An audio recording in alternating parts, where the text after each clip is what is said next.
Okay, so in this part of the tutorial, we're going to continue on adjusting the mesh to look more similar to the mesh on the right. So in this particular lesson, we are going to focus mostly on the nose and the shape that kind of defines the overall head. So because we were subdividing the meshes and adding more vertices, it's now becoming very difficult to actually improve the form of the mesh. And we should have thought about it much before, because now, as you can see, when I'm just selecting a bunch of the vertices, I'm having those problems where the mesh will get deformed too much. So if you happen to ever do this mistake of adding too much vertices too soon, then the good rule of thumb is when you are fixing those detailed vertices is to try to always think on having as smooth lines as possible. And obviously we can see here that some of the lines that are formed by the vertices aren't smooth. Yeah, here I'm just fixing the mouth, so it needs to be more of a like this sad look, because it's looking more like in the real version of this mesh. And so soon we're going to look at the mesh, and we're going just to fix the lines to make sure they are smoothly flowing through the mesh, because the more curves that are straight you have, the worse. Plus also it's important to have as many polygons that are having the same square root. I mean, they have the same surface size on themselves. So we can see two big polygons and a lot of small polygons. This is obviously bad thing that we have. We should retopologize parts of the model, which I would probably do in the future tutorials. So we can like just keep on working on this, because it's starting to look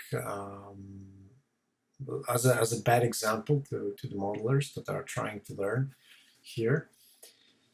So yeah, especially those vertices on the nose, there are a lot of vertices that became here, and it's because we were adding them on the fly, because we needed to add some more detail in certain parts of the model. But for sure we could remove some polygons and re-add them again, and have much better smoothly flowing mesh going through the model.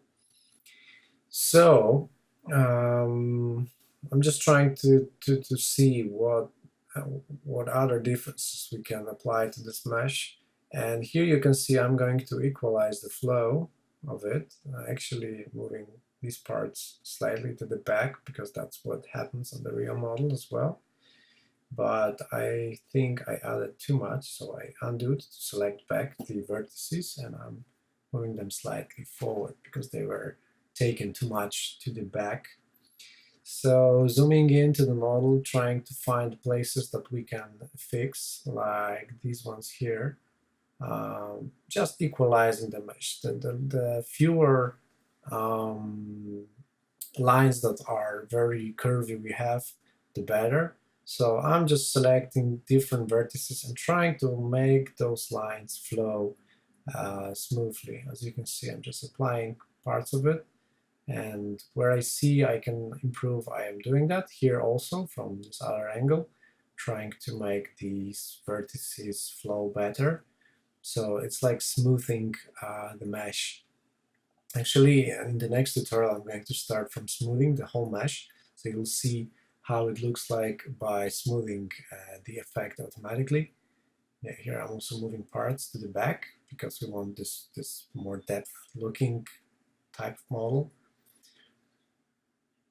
Yeah, and also moving parts. And yeah, again, if I did it before, like before we added so many vertices, it would be much better, because we would not need to fix a lot of mistakes that will appear because of this wrong workflow that I took. But yeah, I was just testing, so it's not any excuse for that. But I was trying to see if I can replicate this mask, and doing it live, it's obviously much more difficult. So just fixing small parts, making them smoother again, as you can see here. Now those edges that were around the eye are more smooth, and it's always important to have all the edges smooth. I can see here a lot of edges that are too curvy still, so they are probably the candidates to fix in the future. But yeah, for now they're gonna be good because probably we're going to do the retopology of this mask, and then it will look much better, because there are certainly parts that can be improved here, but retopology is super important to always remember that all the polygons needs to